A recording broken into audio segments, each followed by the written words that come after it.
উড়ন সেতু নিৰ্মাণৰ বাবে গুৱাহাটী মহানগৰৰ দীঘলীপুখুৰী পাৰৰ শতিকা পুৰণি বৃক্ষ কাটিব খোজাৰ বিৰুদ্ধে মাৰ বান্ধি থিয় দিছে শিক্ষাৰ্থীৰ লগতে সচেতন মহানাগৰিকে।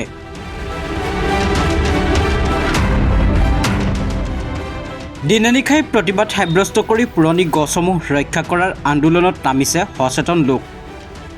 দীঘলীপুখুৰীৰ পাৰৰ গছ কটাৰ বিতৰ কৰি ৰাজ্য জোকাৰি যোৱাৰ সময়তে এইবাৰ জাঙুৰ খাইছে ভৰলুমুখ নাগৰিক সমাজে।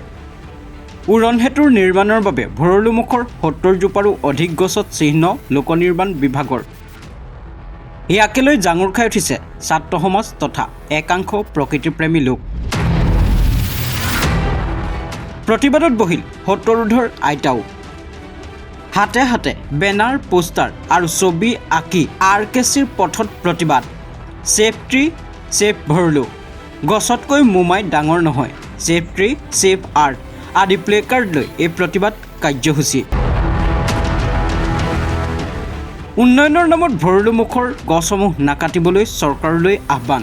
সেই মৰ্মে যোৱাকালি নিশাও প্ৰতিবাদত জঁপিয়াই পৰিল একাংশ প্ৰকৃতিপ্ৰেমী শিক্ষাৰ্থীৰ সমাজৰ লগতে স্থানীয় বাসিন্দাসকল। হয়, মই বৰ্তমান উপস্থিত আছোঁ ভৰলুমুখ ৯ নম্বৰ গেটত।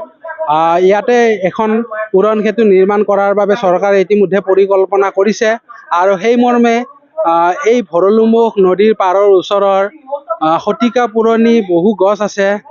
এই গছসমূহ এওঁলোকে কাটাৰ বাবে চৰকাৰে এটা পন্থা হাতত লৈছে আৰু এই ক্ষেত্ৰত ইয়াৰে স্থানীয় ৰাইজ আৰু লগতে কিছু প্ৰকৃতিপ্ৰেমী ছাত্ৰ সমাজ আছে। এওঁলোকে আজি ভৰলুমুখৰ এই অঞ্চলত প্ৰতিবাদ কাৰ্যসূচী আৰম্ভ কৰিছে আৰু এওঁলোকে চিত্ৰৰ মাধ্যমেৰে এওঁলোকে এই প্ৰতিবাদ কাৰ্যসূচী গ্ৰহণ কৰিছে।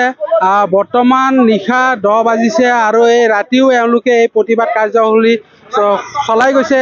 তো আমাৰ মাজত এই প্ৰতিবাদ কৰা ছাত্ৰ সমাজ আছে, আমি এওঁলোকৰ ফালৰ পৰাই জানি লওঁ বিষয়টো। দাদা,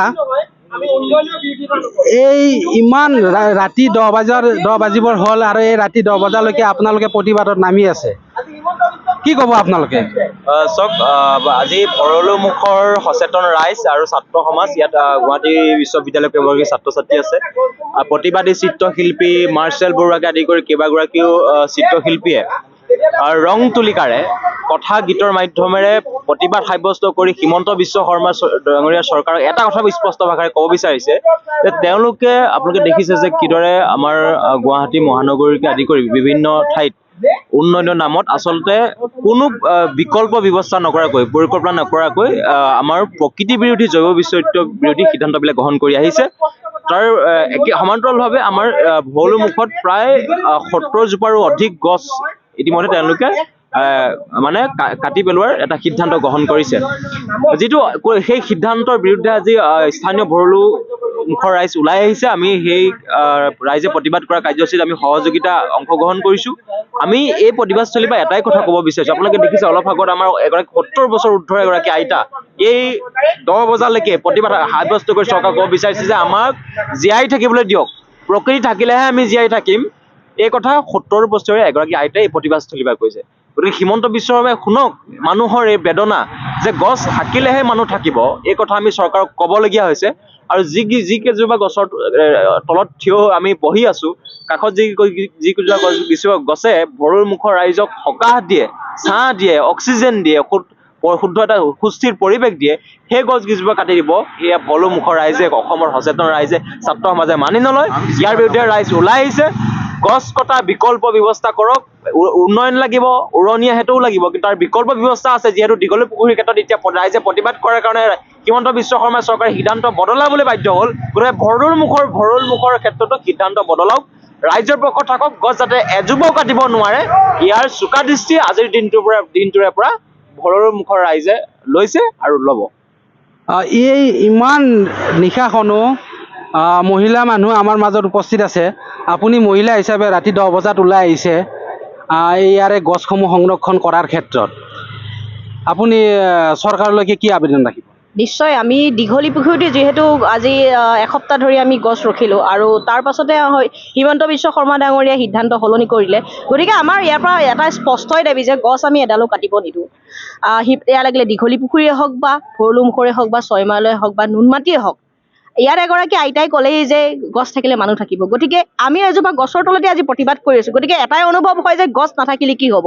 আজি ভৰলুমুখবাসী ৰাইজ আজি প্ৰতিবাদত বহিবলৈ এইকাৰণেই বাধ্য হৈছে যে তেওঁলোকৰ এলেকাত 69জোপা গছ তেওঁলোকে মাৰ্কিং কৰিছে আৰু মাৰ্কিং কৰি হয়তো কাটিব। হিমন্ত বিশ্ব শৰ্মাই বাৰে বাৰে যিটো ক'বলৈ চেষ্টা কৰি আছে যে মাৰ্কিং কৰা গছসমূহ তেওঁলোকে কাটিবলৈ বাবে কৰা নাই, তেওঁলোকে ট্ৰান্সপ্লাণ্ট কৰাৰহে কৈছে। যদি অসমত ইমান প্ৰযুক্তিবিদ্যা হৈছে যে গছ ট্ৰান্সপ্লাণ্ট কৰিব পাৰে, শতবৰ্ষ গৰকা গছ যদি ট্ৰান্সপ্লাণ্ট কৰিব পাৰে, তেন্তে ইমান হাজাৰ হাজাৰ গোৱালপাৰা ৰ'দত গছ কিয় কটা হ'ল, দক্ষিণ কামৰূপত গছ কিয় কটা হ'ল। গতিকে এটাই স্পষ্ট কথা যে গছ কাটিবলৈ দিয়া নহ'ব। ইয়াত ভৰলুমুখে হওক বা দীঘলী পুখুৰীয়ে হওক বা নুনমাটিয়ে হওক বা 6 মাইলে হয়, আজি ভৰলুমুখৰ পৰা আমি ইয়াৰ পৰা স্পষ্ট কৰিব বিচাৰিছোঁ গছ আমি দীঘলী পুখুৰী যেনেকৈ কাটিবলৈ নিদিলোঁ, সিদ্ধান্ত সলনি কৰক হিমন্ত বিশ্ব শৰ্মাই, ভৰলুমুখতো আমি গছ কাটিবলৈ নিদিওঁ। স্পষ্ট। ধন্যবাদ। ইতিমধ্যে আপোনালোকক সবিশেষ আমি অৱগত কৰালোঁ কি ধৰণে এওঁলোকে প্ৰতিবাদ সাব্যস্ত কৰিছে। গতিকে এওঁলোকৰ এটাই দাবী যে হিমন্ত চৰকাৰে উৰণ সেতু এওঁলোককো লাগে, সকলোকে লাগে, কিন্তু উৰণ সেতুৰ সমান্তৰালকৈ এওঁলোকে এই গছসমূহ সংৰক্ষণ কৰাৰ বাবে এই প্ৰতিবাদ কাৰ্যসূচী এওঁলোকে গ্ৰহণ কৰিছে। গতিকে আমাৰো এটাই দাবী থাকিব যেন চৰকাৰে এই গছসমূহ সংৰক্ষণ কৰি তেওঁলোকে উৰণ সেতু নিৰ্মাণৰ ব্যৱস্থা। গুৱাহাটীৰ পৰা কেমেৰা পাৰ্চন বিজু দাসৰ সৈতে কনক দাসৰ ৰিপৰ্ট, নেশ্যন ফাৰ্ষ্ট নিউজ।